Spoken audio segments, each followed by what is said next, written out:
Jadi Nabi Muhammad tuh Bapak Ibu senantiasa siwak ada bersama beliau.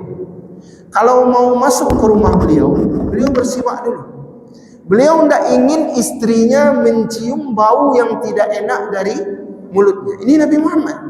Ya, kalau beliau mau tidur bersiwak dulu, karena akan tidur bersama istrinya ini. Tidak mau dia istrinya ilfil, kalau bahasa orang sekarang ya, merasa jijik dengan bau mulutnya. Ya, kadang-kadang ini Bapak Ibu, ya, mungkin kita tidak perhatian. Ada orang yang bercerai, aku bercerai, laki waktu pengantui istana, ya, kantui subarang sedemikian. Ada orang yang jijik. Ada orang yang merasa jijik dengan sendau, ya. Kadang-kadang suami istri tidak perhatian ini, ya. Ada orang yang merasa jijik dengan morok, ya. Ada orang yang merasa jijik dengan bau mulut. Ini biasanya bapak-bapak, ibu-ibu nih kalau yang sudah tua. Sabbih isma rabbikal a'la alladzi khalaqa fasawwa. Wa syarrul umuri muhdatsatuha wa kullu muhdatsatin bid'ah.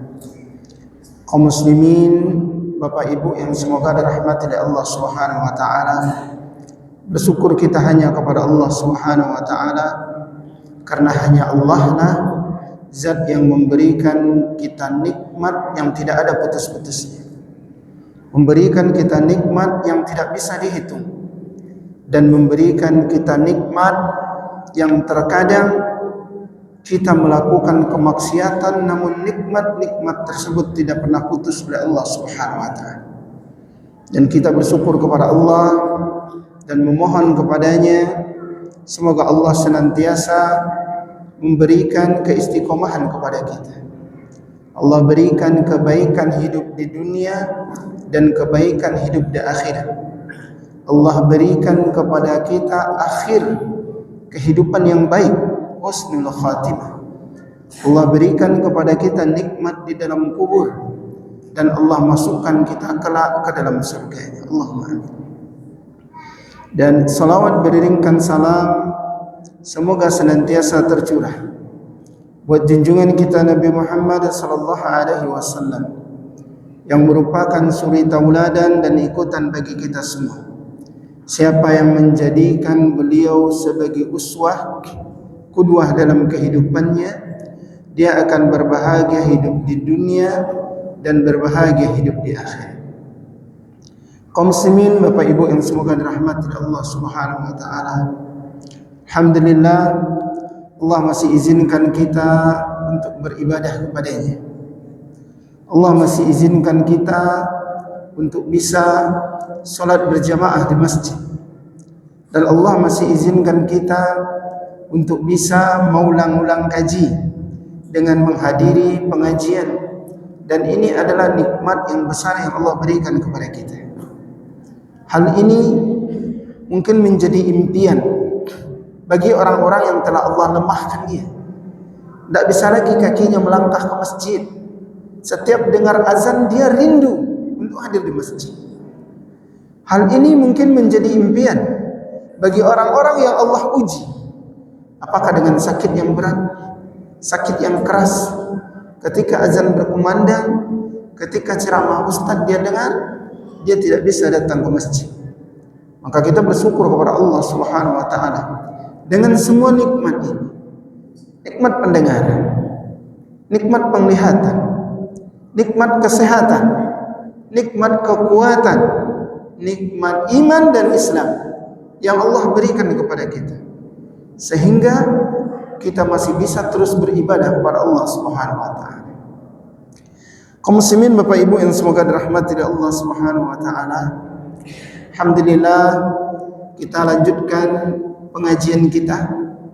Sebelumnya kita telah membahas tentang konsekuensi dari cinta kepada Nabi Muhammad sallallahu alaihi wasallam. Maka pada kesempatan yang berbahagia ini kita akan bahas sedikit tentang sunnah Rasulullah sallallahu alaihi wasallam dalam kehidupan sehari-hari. Kaum muslimin, Bapak Ibu yang semoga dirahmati oleh Allah Subhanahu wa taala. Allah Subhanahu wa taala telah menekankan kepada kita laqad kana lakum fi Rasulillahi uswatun hasanah. Sungguh telah ada pada diri Rasulullah sallallahu alaihi wasallam suri tauladan yang baik. Artinya Allah menjaminnya. Suri tauladan pada Nabi Muhammad ini tidak membutuhkan kepada umat Islam suri tauladan dari agama yang lain. Kita tidak butuh kepada siapapun, sudah cukup Allah berikan pada Nabi Muhammad sallallahu alaihi wasallam. Wa ma arsalnaka illa rahmatan lil alamin. Dan tidaklah kami mengutusmu ya Muhammad melainkan untuk menjadi rahmat bagi alam semesta.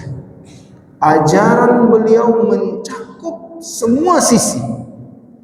Maka tidak akan diperoleh kebahagiaan.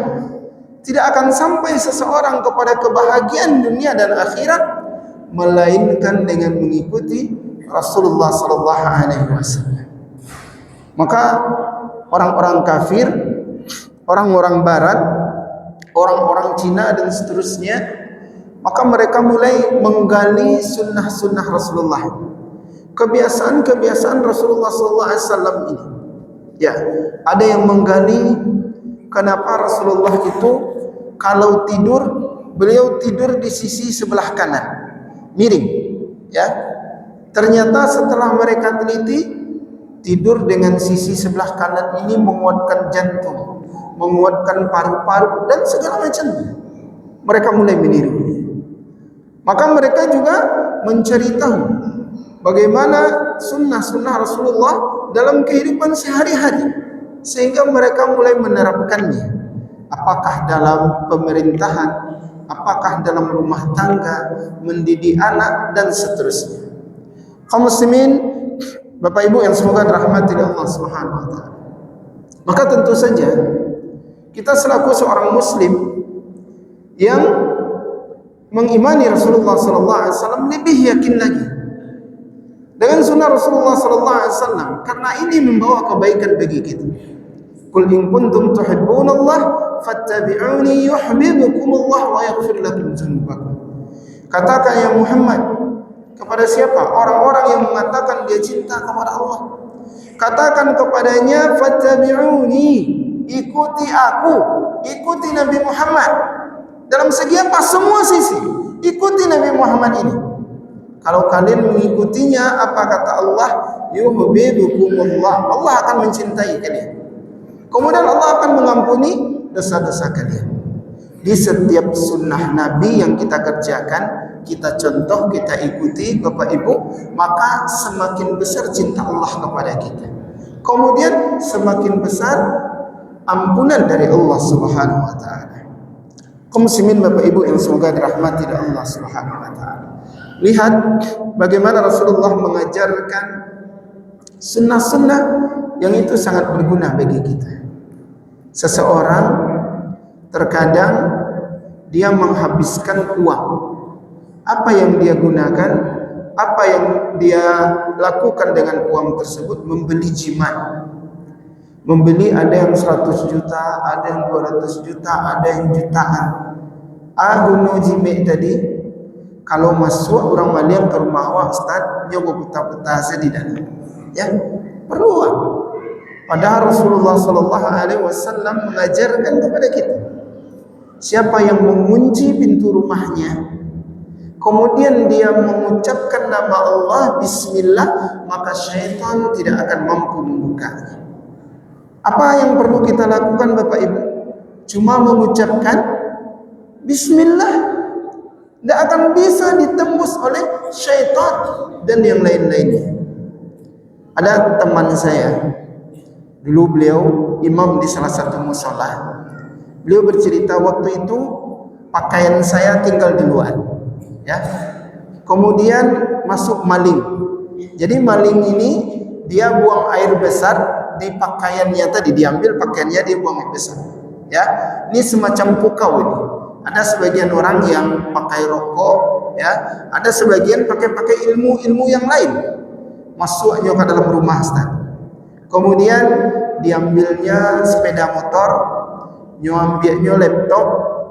Untuangnya ndak pangan-pangan bini dua anak gadis Ustaz. Ya, masuk. Kemudian cukup lama dia bekerja, tidak ada satupun pemilik rumah yang tahu. Maka saya katakan, ini jurusnya, resep dari Nabi Muhammad SAW. Ketika engkau mengunci pintu, maka ucapkan Bismillah, maka syaitan tidak akan bisa masuk. Orang-orang yang bekerja sama dengan syaitan, orang-orang yang dia menuntut ilmu hitam, ya, menuntut ilmu sihir dan segala macamnya, ketika kita mengunci pintu rumah kita dengan Bismillah, dia tidak akan bisa masuk. Betapa hebatnya sunnah Rasulullah SAW. Begitu juga seseorang resah dia di dalam rumahnya. Kalaulah sampai di rumah tu Ustaz, angin saja Ustaz, mangkonyombo lebih suko di kadai naik, malam biko baru pulang ke rumah. Kalau di luar Ustaz taraka jo anak bini. Kalaulah sampai di rumah baca kak saya keraja, tak nyaman ambo di rumah. Maka Rasulullah SAW memberikan resepnya kepada kita. Siapa yang membaca Al-Baqarah di rumahnya, maka syaitan akan lari dari rumahnya. Tak perlu datang ke dukun, tak perlu minta limau, tak perlu minta itu. Tidak, cukup dia membaca surat Al-Baqarah, syaitan akan lari dari rumahnya. Kemudian apa? Rasulullah mengajarkan jangan jadikan rumah kalian seperti kuburan, angker, serak, tidak ada ketenangan, ketentraman dalamnya. Kenapa? Yaitu seseorang yang tidak pernah membaca Quran dan tidak pernah sholat di rumahnya, maka rumahnya seperti kuburan. Ya, bagaimana luar biasanya sunnah Rasulullah SAW. Seseorang terkadang dia begitu cemas, ya, dia punya anak, dia membawa anaknya ke pasar. Sampai di tengah jalan, lupa ya, galang tangkap palasi tinggal di rumah. Apa yang dilakukan? Pulang lagi ke rumah, balik lagi ke rumah. Mungkin jalannya bisa setengah jam, bisa 1 jam. Kenapa? Takut anaknya kena palasi. Pergi keluar, khawatir. Kadang-kadang pakai jimat besar-besar di sini, ya. Kadang-kadang di kaki, kadang di pinggang. Apa? Khawatir dengan beko tersapunya Ustaz, ya, beko kena palasi dan segala macam. Padahal Rasulullah SAW mengajarkan kepada kita resep yang lebih hebat. Sunnah Rasulullah SAW. Mana Rasulullah SAW menjelaskan sebuah doa. Apa kata Rasulullah? Doa ini dibacakan oleh Nabi Ibrahim kepada anaknya Ismail dan Ishak. Doa ini dibacakan oleh Nabi Muhammad kepada Hasan dan Husain. Apa doanya? Mu'idzukuma bi kalimatillahi tammah min kulli syaitani wa hammah wa min kulli ainin lamah. Aku lindungi kalian berdua dengan kalimat Allah yang sempurna, yang maha sempurna, dari gangguan syaitan, dari binatang berbisa, dari mata yang dengki, palasi dan segala macam. Lihat, Rasulullah mengajarkan ini. Bahkan Nabi pakai doa ini. Nabi Ibrahim doakan anaknya Ismail dan Ishak dengan doa ini.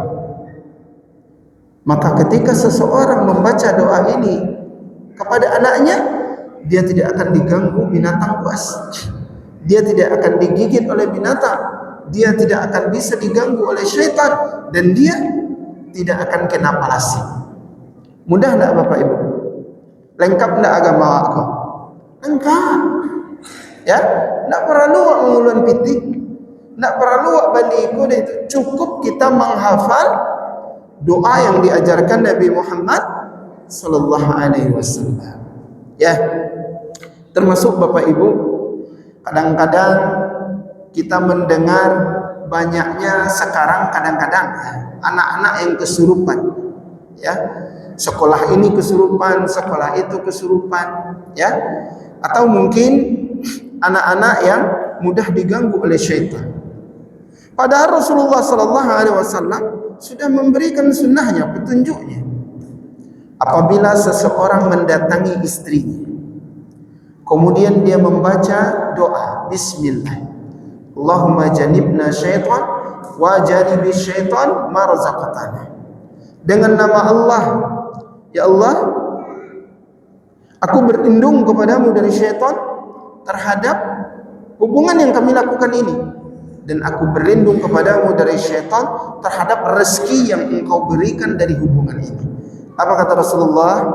Siapa yang baca doa ini ketika berhubungan, kemudian Allah takdirkan dapat anak dari hubungan tersebut, maka ketika anaknya lahir tidak akan diganggu oleh syaitan selama-lamanya. Pertahanan yang kuat. Kapan dimulainya? Ketika proses itu akan dimulai, sebelum anak itu lahir. Maka terkadang seseorang lupa, tidak membaca doa ini, sehingga menimbulkan anak-anak yang lemah terkadang mudah diganggu oleh syaitan. Lihat Bapak Ibu, bagaimana luar biasanya sunnah Rasulullah sallallahu alaihi wasallam. Maka pada kesempatan yang berbahagia ini, kita coba rinci dari awal kegiatan kita. Ketika kita bangun tidur, apa sunnah-sunnah Rasulullah sallallahu alaihi wasallam? Maka di sini para ulama menjelaskan hendaknya seseorang bersyukur kepada Allah. Kenapa? Ketika kita tidur, itu roh kita ditahan oleh Allah. Ketika kita bangun, Allah kembalikan roh kita. Ada orang-orang yang tidak Allah kembalikan rohnya. Saya di dekat rumah saya, pemuda. Begitu dia tidur, nyo jagon di amaknya, jagon di tak jago-jago lah. Meninggal dalam keadaan tidur, ya, meninggal dalam keadaan lalok. Maka ketika kita masih diberikan nyawa ketika bangun tidur, maka kita bersyukur atas nikmat tersebut. Kemudian yang kedua, mengusap wajah dengan kedua tangan. Dari Ibnu Abbas radhiyallahu anhu, dia berkata, "Bittu 'inda khallati Maimunah radhiyallahu anhuma, thumma istayqaza Rasulullah sallallahu alaihi wasallam, famasaha an-naum an wajhihi bi yadihi, thumma qara'a al-ayat al-ashra al-awakhira min suratil Ali Imran." Aku pernah bermalam di rumah bibiku Maimunah radhiyallahu anha. Kemudian di Maimunah ini istri Nabi. Kemudian Rasulullah sallallahu alaihi wasallam bangun, lalu mengusap wajah beliau dengan tangannya. Setelah itu membaca ayat terakhir dari surat Ali Imran. Hadis yang diriwayatkan oleh Imam Bukhari dan Muslim. Jadi Bapak Ibu, dijelaskan oleh para ulama, Nabi itu ketika beliau bangun tidur, beliau usap dulu wajahnya, ya, menghilangkan bekas tidur. Apa ini manfaatnya kata para ulama? Awak ketika gampo takajui wak langsung lari, yang terjadi Bapak Ibu, terjatuh karena belum seimbang, ya. Maka Nabi mengajarkan usap dulu muka, ya, hilangkan dulu bekas tidur. Apa gunanya? Agar kita jalan tidak terjatuh.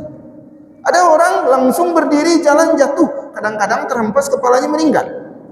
Lihat bagaimana Nabi mengajarnya, mengajarkan keselamatan untuk kita. Ketika bangun tidur, usap dulu muka, hilangkan bekas tidur, sehingga apa? Benar-benar sudah normal kita, baru kita berjalan. Apakah mau berwudu, apakah mau yang lain kita lakukan, ini petunjuk dari Rasulullah sallallahu alaihi wasallam. Hadisnya Bukhari dan Muslim. Kemudian berzikir kepada Allah Subhanahu wa taala.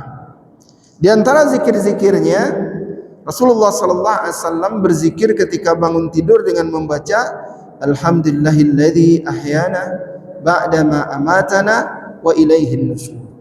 Segala puji bagi Allah yang telah menghidupkan kami setelah mematikan kami, dan kepadanya lah kami dikembalikan. Hadis riwayat Imam Bukhari. Jadi seseorang tidak bisa lepas dari zikir. Seseorang tidak bisa lepas dari mengingat Allah Subhanahu wa taala di dalam setiap sisi kehidupannya.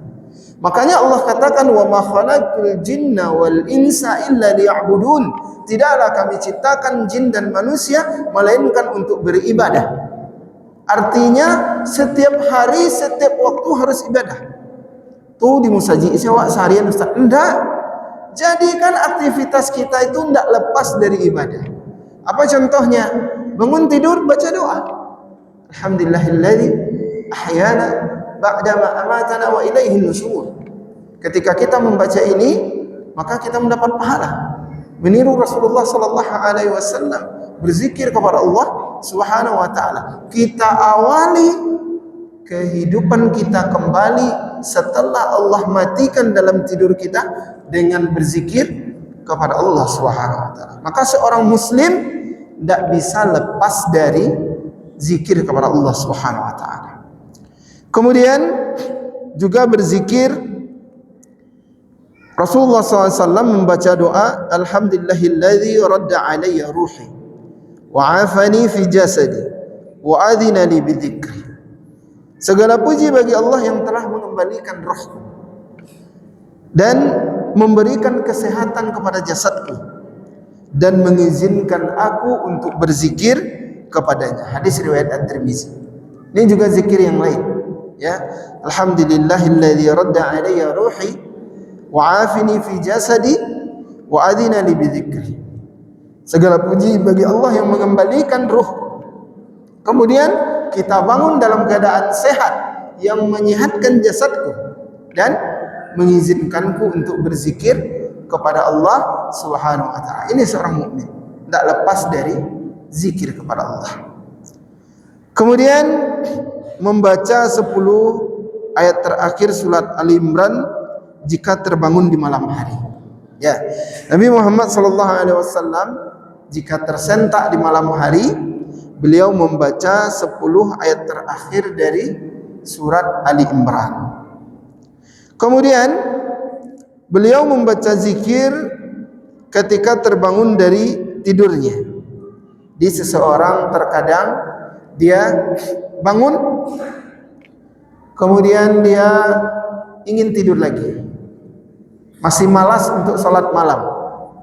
Maka di antaranya zikir yang diajarkan oleh Rasulullah SAW adalah La ilaha illallah wahdahu la syarikalah, lahul mulku wa lahul hamdu wa huwa ala kulli syai'in qadir, wa subhanallahi walhamdulillahi wa la ilaha illallah Allahu akbar, la haula wa la quwata illa billahil aliyyil azim.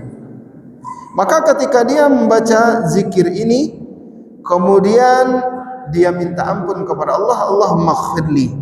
Kemudian dia berdoa kepada Allah, maka doanya mustajab. Jadi seorang bangun dia malam hari, mungkin dia letih atau berat baginya untuk salat malam. Maka salah satu amalannya, jangan bangun seperti itu saja, baca zikir. La ilaha illallah wahdahu la syarikalah, lahul mulku wa lahul hamdu wa huwa ala kulli syai'in qadir. Subhanallahi walhamdulillahi wa la ilaha illallah, Allahu akbar, la haula wa la quwata illa billahil aliyyil azim. Kemudian dia berdoa, Allahumma ighfirli, dan meminta kepada Allah, kemudian doanya mustajab. Kemudian tidur lagi. Ya. Ini yang diriwayatkan oleh Imam Bukhari. Di Rasulullah tersentak malam hari, maka beliau berzikir dengan zikir ini.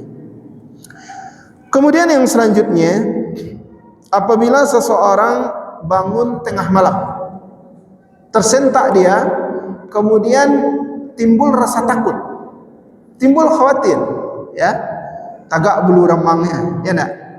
Kemudian apalagi dia sendirian di rumah, ya, berdegup-degup kencang jantungnya, ya, hati. Maka apa doa yang diajarkan Rasulullah sallallahu alaihi wasallam?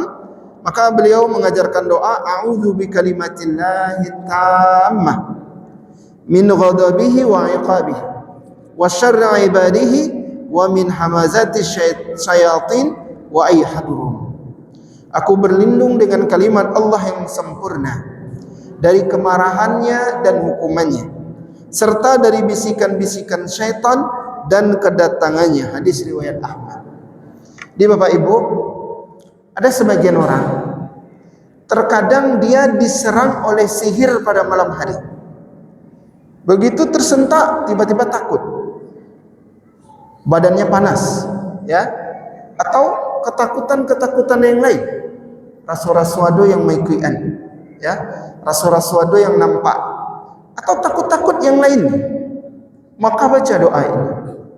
Doa ini ketika dia baca, dia berlindung kepada Allah dari siksaan Allah, dari kemarahan Allah, dan dari kedatangan syaitan. Karena ketika sihir itu dikirim, syaitan datang bersama sihir itu. Maka kita segera minta perlindungan kepada Allah. A'udzu bikalimatillahi tammah min ghadabihi wa 'iqabihi. Ya Allah, aku berlindung dengan kalimat-Mu yang sempurna dari marah-Mu dan hukuman-Mu, ya Allah. Wa syarri ibadihi wa min hamazati syayatin wa yahdurun. Serta bisikan-bisikan syaitan dan kedatangannya. Maka ini doa yang luar biasa. Di minimal kalau kita tersentak takut tersebut, kita baca a'udzubillahi minasyaitonir rajim. Ya, kemudian kalau bisa kita hafalkan doa ini. Kemudian yang selanjutnya, kaum muslimin Bapak Ibu yang semoga dirahmati oleh Allah Subhanahu wa taala, yaitu bersiwak, menggosok gigi. Kalau Rasulullah sallallahu alaihi wasallam beliau menggunakan siwak dari ada kayu. Kalau Bapak Ibu yang pernah pergi umrah, ya, haji, bisa nampak di Makkah itu rata-rata mereka pakai siwak, ya. Gigi mereka bersih-bersih, bagus-bagus, ya, karena gigit siwak, ya. Siwak itu praktis, ya. Kemudian bagi yang lihat di toko-toko herbal dan yang lainnya, ini yang siwak dari akar kayu, ya, pohon arak atau pohon siwak. Yang ini digunakan untuk menggosok gigi. Di mana Rasulullah SAW bersabda, "Kana la yanamu illa wasiwak inda ra'sihi fa idza istayqaza bada'a bisiwak." Tidaklah beliau tidur kecuali siwak berada di atas kepalanya. Jika terbangun maka beliau mulai dengan bersiwak. Ini Nabi, ya. Nabi itu tidak ingin mulutnya bau. Jadi Nabi Muhammad tuh Bapak Ibu senantiasa siwak ada bersama beliau. Kalau mau masuk ke rumah beliau, beliau bersiwak dulu. Beliau tidak ingin istrinya mencium bau yang tidak enak dari mulutnya. Ini Nabi Muhammad, ya. Kalau beliau mau tidur bersiwak dulu, karena akan tidur bersama istrinya ini. Tidak mau dia istrinya ilfil, kalau bahasa orang sekarang, ya, merasa jijik dengan bau mulutnya, ya. Kadang-kadang ini Bapak Ibu, ya, mungkin kita tidak perhatian. Ada orang yang bercerai, baku bercerai, laki waktu pengantui istana, ya. Kantui subarang sedemikian. Ada orang yang jijik, ada orang yang merasa jijik dengan sindau, ya. Kadang-kadang suami istri tidak perhatian ini, ya. Ada orang yang merasa jijik dengan morok, ya.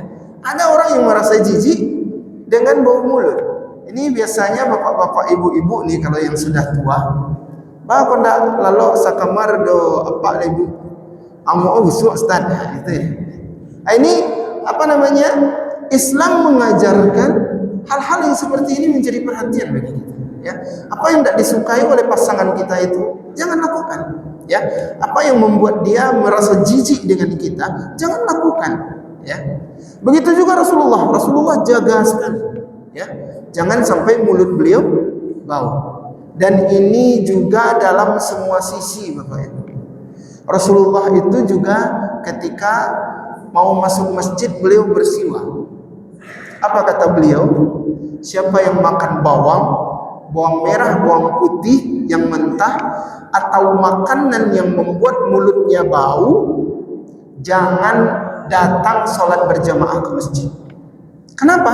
Apa yang membuat saudaramu terganggu dengan bau mulutmu, maka membuat malaikat juga terganggu. Ini bapak-bapak yang hobi makan jariang, ya, makan patai, coba menjelang ke masjid itu gosok dulu gigi dengan papsodin. Apalagi kita sholat isya, amin, kecil orang suara hodeh. Ya, ada ya Bu, ya. Iya, saya pernah ini. Kemudian bagi bapak-bapak yang perokok, ya, ini juga selesai merokok langsung masuk ke dalam. Coba gosok dulu gigi. Karena bagi orang yang tidak merokok, aroma mulut orang yang perokok itu bau enggak, Pak? Bau, ya. Kalau bisa, kalau lah setengah jam, lah sejam, kasolat tu jangan merokok je. Kalau bisa, berhenti merokok, ya Pak Ibu. Iya, kenapa? Karena aroma mulut tadi. Dan Rasulullah bersiwak menjaga aroma. Termasuk Bapak Ibu yang juga menjadi perhatian bagi kita adalah bau badan, ya. Jangan sampai orang solat di sebelah awak atau tu hidung dia padihna baunya, Ustaz, ya. Ada sebagian orang yang mungkin ya bau ketiaknya mungkin agak berlebihan, ya. Mungkin bau badannya. Yang tahu jauh bau badan awak kadang siapa Ibu? Orang lain tak Pak Ibu? Coba tanya ke orang rumah awak. Bau enggak badan awak? Ya. Bau enggak badan abang? Ya. Kenapa? Jangan sampai kita pergi sholat ke masjid dalam keadaan bau, mengganggu. Makanya Rasulullah SAW itu salah satu sunnah beliau berparfum. Ya, Nabi berdiri di sana, parfumnya sudah sampai ke sini. Ya, begitu Rasulullah itu harum. Sampai-sampai Rasulullah SAW pernah waktu itu karena cemburunya Aisyah, jadi Nabi suka berlama-lama di rumah salah satu istri beliau karena ada madu. Nabi suka madu. Maka kata Aisyah, nanti kalau datang Nabi ke rumah kalian, ya, katakan mulut Nabi bau. Ya, maka datang ke rumah Aisyah. Aisyah mengatakan, kok ada sesuatu yang tidak enak pada mulutmu ya Rasulullah. Kemudian pergi lagi ke rumah yang lain, pergi lagi ke rumah yang lain. Maka kata Rasulullah, mulai hari ini aku tidak akan minum madu. Ya, sampai akhirnya ditegur oleh Allah. Rasulullah tidak boleh mengharamkan apa yang sudah dihalalkan. Dan para istri Nabi pun ditegur oleh Allah. Bahkan menurut salah satu riwayat semuanya diceraikan oleh Rasulullah sallallahu alaihi wasallam. Kemudian diberikan pilihan, kemudian dirujuk lagi oleh Rasulullah sallallahu alaihi wasallam. Ini menunjukkan Rasulullah sangat tidak nyaman dengan mulut yang bau. Kaum muslimin Bapak Ibu yang semoga dirahmati oleh Allah Subhanahu wa taala. Maka tentu saja ketika kita salat di masjid, kita perhatikan, tidak perlu bagus, tidak perlu mahal, tapi rapi dan wangi. Bagi laki-laki ya Bapak Ibu, bagi perempuan tidak boleh berwangi-wangi ke masjid, ya. Kenapa? Wah, tidak pai baralek dah, tapi pai salat, ya. Ada orang yang dia berwangi-wangi, wanita yang berwangi-wangi ke masjid, ketemu Umar, apa kata Umar? Pulang, mandi. Sebelum hilang bau parfummu, jangan mendekat ke masjid, ya. Karena di masjid ini laki-laki tentu terpikat dengan bau aroma wanita yang wangi, ya. Ibu-ibuku kalau pakai parfum lain harumnya dibanding laki-laki yang pakai parfum. Makanya pakai parfum itu di kamar untuk suami, ya, bukan di luar untuk orang-orang. Baik Bapak Ibu yang semoga dirahmati oleh Allah Subhanahu wa taala. Yang kelima, mencuci kedua tangan tiga kali. Idza istayqaza ahadukum min naumihi fala yaghmis yadahu fil ina hatta yaghsilaha salasan fa innahu la yadri aina batat yadu. Jika salah seorang dari kalian bangun tidur, janganlah ia mencelupkan tangannya ke dalam bejana hingga ia mencucinya 3 kali.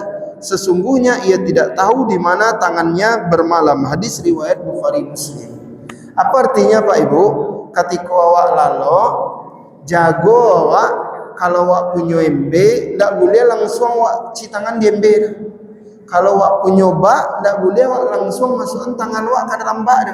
Kata Nabi, karena engkau tidur tidak tahu tanganmu bermalam di mana. Maksudnya, kadang awak menggaruk-garuk, tergaruk kemaluan, tergaruk ya dubur dan segala macam, sehingga tangan kita kotor. Kemudian apa kata Nabi? Jangan masukkan tangan yang kotor tadi, jangan masukkan. Tapi apa? Ambil gayung lu cuci 3 kali.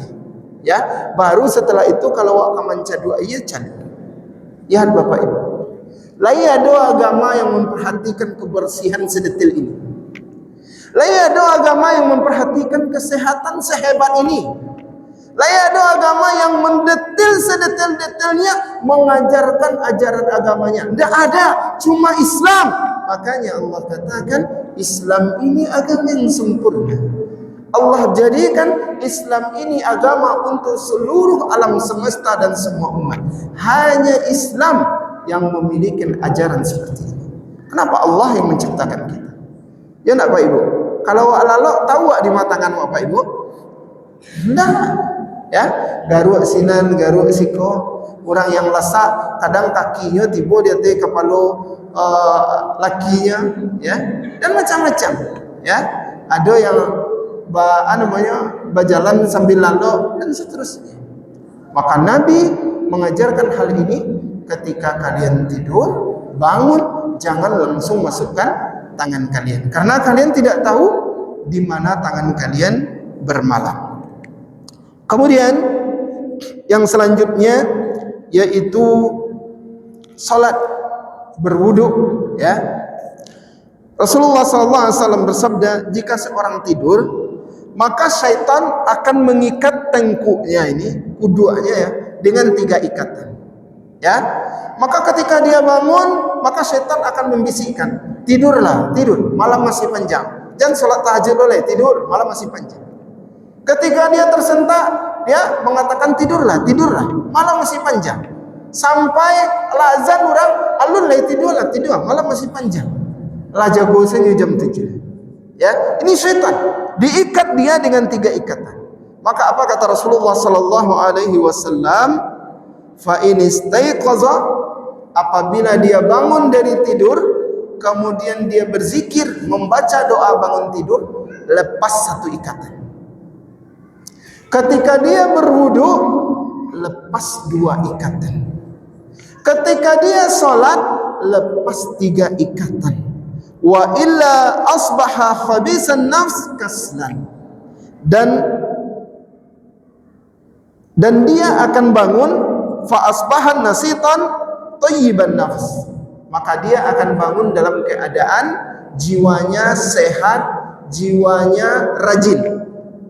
Tapi kalau orang yang tidur dalam keadaan terikat dengan 3 ikatan syaitan tadi dan bangun tanpa zikir, tanpa wudu dan tanpa salat, maka dia bangun dalam keadaan buruk jiwanya dan malas. Ini Bapak Ibu kaum muslimin yang semoga dirahmati oleh Allah Subhanahu wa taala. Hadis riwayat dari Bukhari dan Muslim. Jadi kalau ada anak-anak awak hobi menganggur, ya enggak, main game sampai jam 2, jam 3,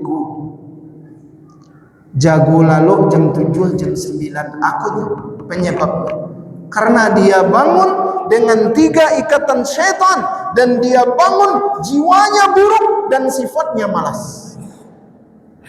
Ini dia Bapak Ibu kaum muslimin yang semoga dirahmati oleh Allah Subhanahu wa taala. Jadi kalau Pak Ibu ingin memperbaiki diri anak-anak kita, ya usahakan dia bangun berzikir, baca doa, bangun berwudu, kemudian salat, ya minimal salat subuh, tidak ke salat tahajud. Maka kalau jagonya dengan kondisi yang seperti ini, nyo jago dalam keadaan baik jiwanya, sehat jiwanya, ya enggak panjang penganannya, aduh saya penganannya untuk karajo itu. Tapi kalau dia bangun zikir enggak, wudu tidak, salat subuh tidak, maka dia bangun dalam keadaan buruk jiwanya, malas sekeraja. Malih se, aing di kerajaan tak nio. Ada sepantangnya, disuruh melawan dan segala. Kenapa? Dia bangun dalam keadaan buruk jiwanya. Kaum muslimin Bapak Ibu yang semoga dirahmati oleh Allah Subhanahu wa taala. Ini pentingnya sunnah Rasulullah sallallahu alaihi wasallam. Di bagaimanapun hebatnya anak kita dan segala macamnya, kalau sudah meninggalkan salat, maka tidak ada baiknya lagi. Maka kita ingin hari kita, kalau kecek orang kini ya, good mood kecek ya bu. Elok seri waktu sanang saya hari itu, Ya enggak? Semangat sewa hari itu. Apa yang kita lakukan? Seseorang ketika dia tidur diikat dengan 3 ikatan oleh syaitan. Ketika dia bangun, dia berzikir, lepas 1. Ketika dia bangun, dia berwudu, lepas 2. Ketika dia bangun, dia salat, lepas 3. Dan tidaklah dia bangun pada pagi hari kecuali baik jiwanya dan dia dalam keadaan optimis dan selalu semangat. Kaum muslimin Bapak Ibu yang semoga dirahmati oleh Allah Subhanahu wa taala. Kemudian yang selanjutnya yaitu istinsar. Apa itu istinsar? Istinsar itu menghirup air ke dalam hidung. Ya. Idza istayqaza ahadukum min manamihi fatawadda falyastansir 3 marrat fa inna syaitan yabitu ala khayashimi. Jika salah seorang dari kalian bangun dari tidurnya, hendaklah dia berwudu dan beristinsar sebanyak 3 kali karena sesungguhnya syaitan bermalam di lubang hidungnya. Hadis riwayat Bukhari dan Muslim. Di istinsar ini Bapak Ibu kalau ambil udhu, ya enggak? Selesai berkumur-kumur, kita hirup air ke dalam hidung kita. Ya, kemudian keluarkan. Kata Nabi, syaitan bermalam di sini. Ya, tentu Nabi mengetahuinya dari Allah Subhanahu wa taala. Jadi dulu ketika corona, ini orang sering mengait-ngaitkan dengan sunnah ini. Ketika berwudu menghirup air ke dalam hidung, istinsar, ya, kemudian mengeluarkannya. Ya. Jadi katanya menyehatkan pernafasan, bahkan katanya waktu itu dapat mengobati corona.